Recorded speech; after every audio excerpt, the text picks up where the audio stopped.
Hello movie lovers, कैसे हैं आप लोग। माय नेम इज दीप और आज हम लोग बात करने वाले हैं अंग्रेजों की कायरता का जवाब देने वाले एक व्यक्ति के बारे में जिनका नाम है Sardar Udham Singh. I hope so guys आपने जलियांवाला बाग के बारे में काफी कुछ सुना होगा। अगर आपने ज्यादा नहीं भी सुना है तो मैं आपको बताना चाहूंगा। तो जलियांवाला बाग के पीछे माइकल ओ डायर का हाथ था जो कि उस टाइम के पंजाब के गवर्नर थे और इसी का बदला लेते हुए सरदार उधम सिंह ने उनकी ही जमीन पर उनका ही असैसिन किया। और ये बिल्कुल आसानी से नहीं हो गया, इसके पीछे 21 साल की मेहनत थी। उन्होंने अपने 21 इयर्स दिए अपनों का बदला लेने के लिए। सरदार उधम सिंह का जन्म हुआ था 26 दिसंबर 1899 को एक सुनम नाम के विलेज में और पैदा होने के 2 साल बाद उनकी मॉम की डेथ हो जाती है। और सैड पार्ट ये होता है कि 8 साल बाद उनके डैड की भी डेथ हो जाती है, जिसके बाद उनके और उनके भाई को ऑर्फनेज में डाल दिया गया। आप इमेजिन कर सकते हो लाइफ कितनी टफ हो सकती है। अगर उधम सिंह के बचपन की बात की जाए तो उनका नाम था शेर सिंह जो कि काफी सूट भी करता है, बट ऑर्फनेज में रहते हुए उनका नाम दिया गया उधम सिंह। तो आगे उधम सिंह ने अपनी स्टडी कंप्लीट करते हुए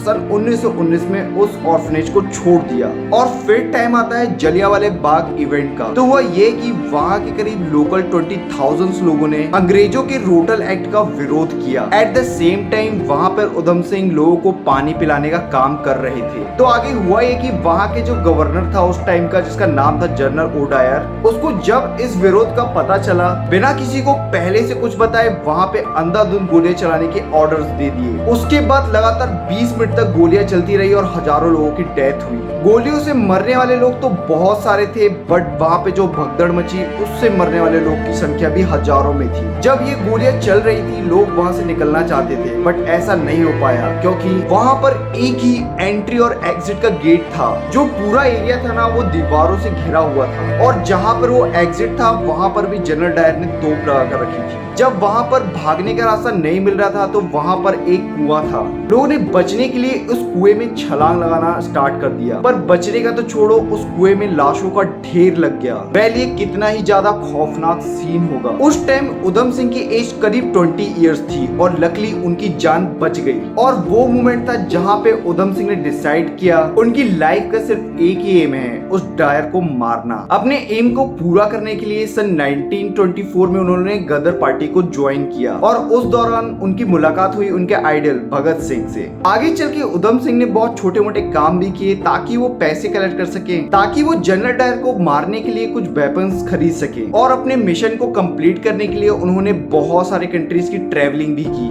जहां पर उनको अवैध हथियार रखने के लिए 5 साल तक की जेल तक हुई। और फिर वो जेल से बाहर आने के बाद अपने एम पर फिर लग गए और फाइनली उधम सिंह 1934 में लंदन आते हैं, जहां पर वो 9 स्ट्रीट के पास रहने लगे और वहां से उन्होंने एक रिवॉल्वर भी खरीदी। लंदन में रहते हुए उधम सिंह के पास बहुत सारे मौके थे जहां पर वो आसानी से डायर को मार सकते थे, बट उधम सिंह का कहना था जिस डायर ने उनके लोगों को जिस तरह से मारा है वो भी उसको उसी तरह की मौत देना चाहेंगे। आखिरकार 21 इयर्स बाद वो मौका आता है 13 मार्च 1940। तो हुआ ये कि लंदन के कैक्सटर हॉल में डायर के लिए एक प्रोग्राम चल रहा था। वहाँ पर उधम सिंह बुक में गन छुपा कर जाते हैं। वहाँ पर थोड़ा बैठने के बाद बहुत ही आराम से स्टेज की तरफ जाते हैं और 3 गोलियों के साथ डायर को मार देते हैं। उसके बाद उन्होंने बहुत ही आराम से खुद को सरेंडर भी कर दिया। अगर उधम सिंह चाहते तो वहाँ से बहुत ही आसानी से निकल सकते थे, और उन्होंने ऐसा नहीं किया। शायद इसके बारे में आप लोग जानते भी हैं। जब उधम सिंह से पूछा गया कि तुम वहाँ से भागे क्यों नहीं,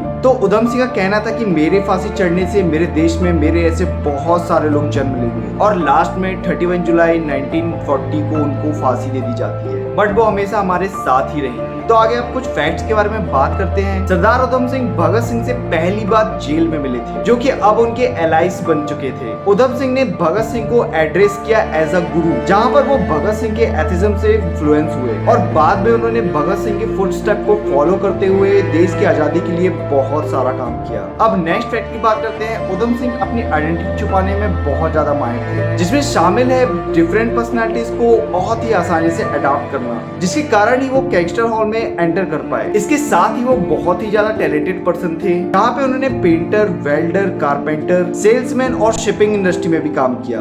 अब नेक्स्ट फैक्ट पर आते हैं। सरदार उधम सिंह ने अपने इम्प्रिजनमेंट के दौरान अंग्रेजों से लड़ने के लिए, देश के रिलीजियस पार्ट को यूनाइट करने के लिए 36 डेज के लिए उन्होंने हंगर स्ट्राइक की थी। उनका ये स्ट्राइक कंट्री के लिए एक बहुत पावरफुल मैसेज था, जहाँ पे वो मैसेज देते हैं कि भारत के हिंदू, मुस्लिम और सिख आपस में मिलकर भारत की स्वतंत्रता के लिए लड़े, और इनका इम्पैक्ट बहुत ज्यादा पड़ा और आगे ऐसा हुआ भी, सब साथ मिलकर लड़े। अब थोड़ा आगे मूवी के बारे में बात करते हैं। तो फाइनली आज Amazon प्राइम पे सरदार उधम सिंह लॉन्च हुई है, जिसमें उधम सिंह का रोल किया है विकी कौशल में और इनके डायरेक्टर है सुजीत सरकार। और अगर IMDb रेटिंग की बात की जाए तो इसको मिलता है 9.2। विकी कौशल की एक्टिंग बहुत ही ज्यादा अच्छी है, और अगर सिनेमेटोग्राफी की बात की जाए तो बहुत ही उम्दा। सबसे अच्छा पार्ट मुझे इस मूवी का ये लगा कि इसमें बहुत ज्यादा बारीक चीजों को कवर किया गया है, और इस टाइप की मूवीज की जरूरत हमें बहुत ज्यादा है। आई होप सो ऐसी मूवीज मिलती रहेगी। तो मूवी में जितनी भी चीजें थी ऑलरेडी मैंने कवर कर चुकी है, बट मेरे बताने और मूवी देखने में बहुत ज्यादा फर्क होगा, जाके देखिए। हाँ, एक और फैक्ट मुझे याद आया, इससे पहले इरफान खान को कास्ट किया जाना था इसमें, बट उस टाइम कैंसर डायग्नोसिस होने के कारण उनको मूवी से अलविदा कहना पड़ा। इस मूवी में जब हम विकी कौशल की एक्टिंग देखते हैं तो बिल्कुल रिग्रेट नहीं होता।